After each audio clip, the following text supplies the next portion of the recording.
Good morning, people. This is Hemant Kumar, teacher of anthropology and political expert. Personal जिंदगी के बारे में चर्चा करते हुए मैं अगले प्रश्न पे चलता हूँ कि लोगों ने मेरे से पूछा कि मैं जो हूँ वो किसी को भी आप करके क्यों संबोधित करता हूँ, हम लोग क्यों कहता हूँ, हम लोग क्यों कहता हूँ, आप क्यों कहता हूँ, इतने आदर की भावना क्यों करता हूँ। ऐसे तो महिलाएं करती हैं। आइए बैठिए, खा लीजिए, आप आइए यहाँ पर बैठ जाइए, आपने खाना खा लिया, आपने पानी पी लिया, हम लोग ऐसे बात करेंगे, ऐसी चीज़ें होगी, आपने क्या कहा।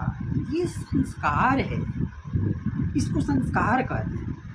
हम जिस क्षेत्र से आते हैं उस क्षेत्र में कोई क्या कहता है क्या नहीं कहता है, मगर मेरी परवरिश ऐसे हुई है कि अपने से बड़ों को भी आप करके संबोधित करना है, अपनों से छोटे को भी आप करके संबोधित करना है। हम अपने से छोटे को भी तुम करके, तुम ते ऐसे करके बात नहीं करता। मेरी परवरिश ऐसी नहीं हुई है। अपने से बड़ों का हमेशा आदर किया, हमेशा बड़ों को आप करके संबोधित किया। ये चीज़ें मैंने की, इसलिए मेरी संस्कार ही बन गया कि मैं सबको आप करके संबोधित करूँगा। मैं यहाँ तक कि अपने से छोटे बच्चे को भी तू क्या कर रहा है रे, ऐसी मैंने कभी बात नहीं की। जो लोग मुझे पर्सनली जानते हैं उन सबको पता है कि मैंने आज तक किसी को भी तुम या तड़ाक तू करके बात नहीं की। इसलिए अगर आप लोग को लगता है कि मैं आप करके अगर बात किया तो आप करके बात करना केवल महिलाओं का संस्कार है, ये तुम लोग के डीएनए में होगा कि तुम लोग अपने बाप को भी तू करके बात करता है, माँ को भी तू करके बात करता है, बहन को भी तू करके बात करता है। ऐसे हमारे संस्कार नहीं है। तुम लोग तू तड़ा करके बात करते हो, हमने आज तक नहीं किया तो फिर आगे मैं नहीं करूँगा तू तड़ा करके बातें। हमेशा मैंने आप करके बातें किया। यहाँ तक कि मैं 2000 बच्चों के साथ रह के आया हूँ कॉलेज में। जब कुछ बच्चे बैठते थे और चर्चाएं होती थी तो सब एक दूसरे के प्रति तू तड़ा करके बात करता था, और जब मेरे प्रति बात आएगा ना तो सब कहता था कि आप पंडित जी करके ही सब लोग बातें करते थे, और सब ने आप करके बातें की। वही सबके साथ तू तड़ा करके बात कर, एक ही ग्रुप में बैठे हैं, एक राउंड टेबल पे एक ही चारों तरफ बैठे हैं, मगर उन सब से तू तड़ा करके बात करना। जब मेरे से बात करने आएगा तो आप करके ही मुझे संबोधित करता था, और मैं भी उसे आप करके ही बात करता था। इसलिए मैं कहता हूँ कि मेरी आत्मा और मेरा सोल एकदम पवित्र है। मैं कोई पाखंड, कोई छल कपट किसी के प्रति नफरत नहीं करता, इसलिए मैं आप करके बात करता हूँ।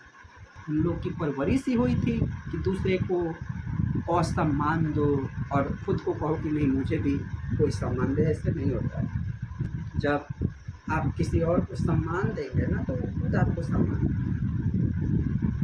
सम्मान किसी से मांगा नहीं जाता, सम्मान किसी से छीना नहीं जाता, सम्मान स्वतः ही मिलता है। सम्मान की परिभाषा क्या है? जब आप किसी को सम्मान दोगे तो स्वतः ही आपको सम्मान देगा। परंतु तुम लोगों ने मेरे साथ क्या किया? मैंने तुम लोगों को सम्मान दिया। मेरे दरवाजे पे जिसने आया उसको एक भगवान की नज़र से देखा।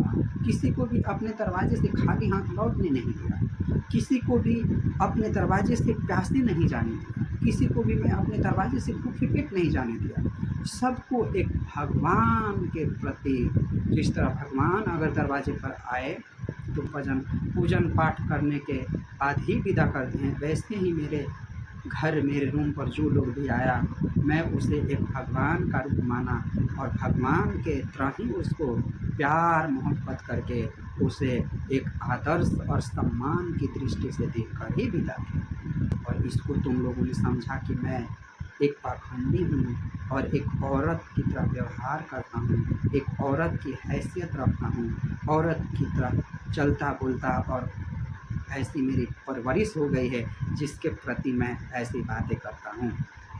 महिलाओं की तरह आदर सम्मान करता, ऐसी बात नहीं है। जब कहते हैं ना, मैंने यह बहुत बचपन में सुना था कि जब एक जो फल का पेड़ होता है जब वो मोजर पकड़ता है तो अकड़ा हुआ रहता है। जैसे जैसे फल उस पर लदती जाती है, जैसे जैसे फल का बोझ उस पर होते जाता है तो वह पेड़ स्वतः ही ज़मीन की तरफ झुक जाता है। यह साइंटिस्ट रीज़न हो सकता है, परंतु मैं एक चीज़ कहना चाहता हूँ कि जिस तरह एक फल का पेड़ पूरी तरह परिपक्व हो जाने के बाद वो लटक जाता है, ठीक वही चीज़ मेरे साथ है।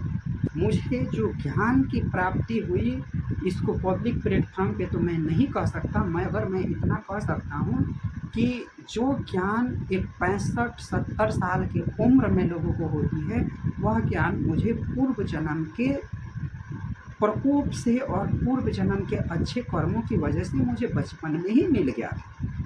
और उस ज्ञान को लेकर मैं बहुत बचपन में ही घर-बार छोड़कर मैं अनिश्चित काल के लिए हम तपस्या और ऐसे मार्ग पे निकल जाना चाहते थे। परंतु मुझे मेरे परिवार वाले और माता-पिता के प्रति दायित्व का बोध हुआ और उनको दर्द दुःख से मैं निकाल कर अपने आखिरी जीवन का एक सन्यासी के भांति जीवन जीने की तमन्ना लेकर मैं इस मुहिम पर और इस चीज़ पर मैं आकर अभी हूँ। तो ऐसा नहीं है कि मैं ना समझ हूँ, जो ज्ञान बहुत तपस्या के बाद मिलती हैं, वो सारी ज्ञान मुझे बहुत बचपन में ही मिल गई। इसलिए मैं सबके प्रति प्यार और समर्पण की भावना रखता हूँ, किसी से कोई नफ़रत नहीं रखता। यही मेरी यह एक विचारधारा और मेरे सत्कर्मों की कृपा से यह मेरा एक पर्सनल लाइफ का एक हिस्सा बन गया है। मैं आप सबसे एक बार फिर आग्रह करता हूँ कि मेरे प्रति जो लोग आप लोग नफ़रत के बोध जो बीज बोए हैं, वो नफ़रत और नेगेटिव चीज़ें छोड़ दीजिए, इससे कुछ नहीं होगा। मुझे नेगेटिव जो वाइब से जो वाइब्रेशन है, मुझे भेजना बंद कर दो। मुझे नेगेटिव थिंक भेजकर मुझे परेशान कर कर कुछ फ़ायदा नहीं होगा, क्योंकि अब मैं उस नेगेटिव बातों को ले नहीं रहा हूँ। और जब तुम किसी और के प्रति नेगेटिव चर्चाएँ करोगे, नेगेटिव बातें करोगे, वो नेगेटिव बातें मैं ले नहीं रहा हूँ, तो तुम लोग के पास ही जाएगा और तुम लोग को बर्बाद करके छोड़ेगा। इसलिए मैं कहता हूँ कि देखो, ज़िंदगी में मिलना बिछड़ना तो सबके साथ लगा ही रहेगा, परंतु इस तरह नेगेटिव बातें करके किसी को इतना मानसिक गुलाम कर देना, डिप्रेस कर देना, ये उचित नहीं है। इसलिए मैं चाहता हूँ कि जितने लोग मेरे से जुड़े थे, जुड़े हैं, आगे भी जुड़े हैं, कृपया करके मुझे नेगेटिव चीज़ें ना भेजें, नेगेटिव वाइब्स मेरे साथ ना रखें, पॉजिटिव थिंक बातें करें, पॉजिटिव वाइब्रेशन भेजें, जिससे मैं सुखी शांति से जी सकूं और अपनी जो लक्ष्य लेकर आया हूं, उस लक्ष्य को पूरा करके मैं अपने परिवार वाले को सकूं। इसी के साथ इस वीडियो का समापन मैं यहीं पे करता हूँ। आगे की वीडियो में आप सबके साथ फिर लेकर आऊँगा। आप सब ने मुझे सुना, इसके लिए आप सबको बहुत बहुत धन्यवाद।